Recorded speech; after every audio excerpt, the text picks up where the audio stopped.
ಕಳ್ಳಿ ಹೇಗೆ ಗೊತ್ತಾಯ್ತು? ಇದ್ರಲ್ಲಿ ಗೊತ್ತಾಗದೇನಿದೆ ಆಂಟಿ, ಅಪ್ಪ ಅಮ್ಮ ಜಾಸ್ತಿ ಮಕ್ಳ ಬಗ್ಗೆ ತಾನೇ ಮಾತಾಡ್ತಾರೆ, ಅದಕ್ಕೆ ಹಾಗೆ ಹೇಳ್ದೆ ಅಷ್ಟೇ. ಯಾವ ತಾಯಿನೂ ಮಗನ ಬಗ್ಗೆ ಈ ರೀತಿ ಮಾತಾಡಲ್ಲ, ಮಾತಾಡ್ಲೂಬಾರ್ದು. ಆದರೆ ರಾಣಿ, ನಮ್ಮ ರಾಜನ್ಗೆ ಎಲ್ಲ ಇದೆ, ಒಳ್ಳೆ ಎಜುಕೇಶನ್, ಅವನು ಬೇಕು ಬೇಡ, ಇವತ್ತಿನವರೆಗೂ ನಾವು ಅವನಿಗೆ ಏನು ಕೊರತೆ ಅನ್ನೋದೇ ಮಾಡಿಲ್ಲ. ಆದರೆ ನಮ್ಮ ರಾಜನಿಗೆ ಜವಾಬ್ದಾರಿ ಅನ್ನೋದೇ ಇಲ್ಲ.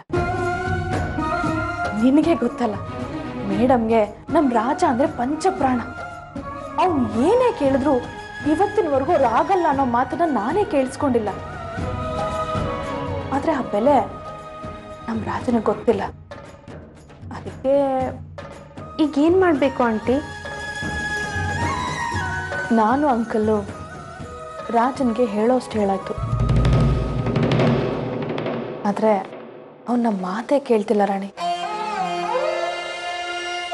ಅದಕ್ಕೆ ನೀನೊಂದು ಮಾತು ಹೇಳ್ತೀಯಾ?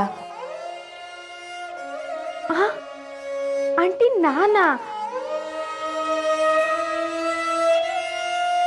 ನನ್ನ ಮಾತು ರಾಜ ಕೇಳ್ತಾನ? ಖಂಡಿತ ಕೇಳ್ತಾನೆ ಅನ್ನೋ ನಂಬಿಕೆ ನನಗಿದೆ. ಯಾಕೆ ಗೊತ್ತಾ, ನೀನು ಈ ಮನೆಗೆ ಬರೋದಕ್ಕೆ ಶುರು ಮಾಡಿದಾಗಿಂದ ನಮ್ಮ ರಾಜ ಸ್ವಲ್ಪ ಬದಲಾಗಿದ್ದಾನೆ.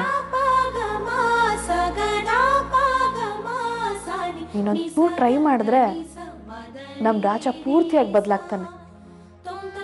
ಅಲ್ಲ ಆಂಟಿ, ನೀವೆಲ್ಲ ಇರುವಾಗ ನಾನು ಇವಂತ ಏನಿಲ್ಲ, ಯೋಚನೆ ಮಾಡು. ಸರಿ ಆಂಟಿ, ನೀವು ಇದುವರೆಗೂ ನನ್ನ ಹತ್ರ ಏನೂ ಕೇಳಿಲ್ಲ, ಖಂಡಿತ ನಾನು ಟ್ರೈ ಮಾಡ್ತೀನಿ. ಆದರೆ ನನಗೆ ಸ್ವಲ್ಪ ಟೈಮ್ ಬೇಕು.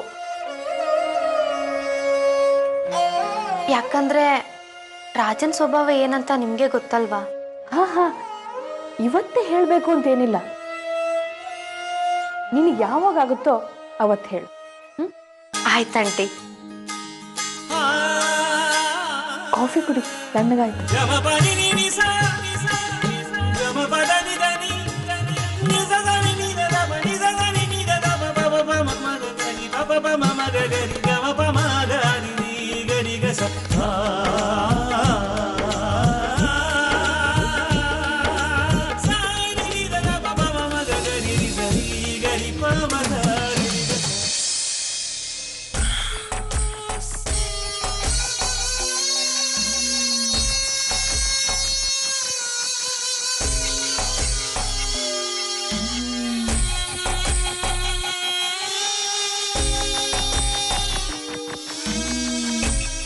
ಏನು ಮಾಡ್ತಾ ಇದ್ದಾಳೆ ನನ್ನ ಮಗಳು?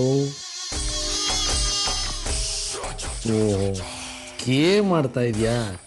ಏನು ಪುಟ, ನೀನು ಚಿಕ್ಕ ಮಕ್ಕಳ ಥರ ಗೇಮ್ ಮಾಡ್ತಾ ಇದೆಯಲ್ಲ. ಪಪ್ಪ, ಲೈಫ್ ಅನ್ನೋದು ಒಂದು ಗೇಮ್ ಇದ್ದಾಗೆ ಅಲ್ವಾ, ಅದನ್ನ ಹೇಗೆ ಫೇಸ್ ಮಾಡೋದು ಅಂತ ಇದು ನೋಡಿ ಕಲಿತಾ ಇದ್ದೀನಿ.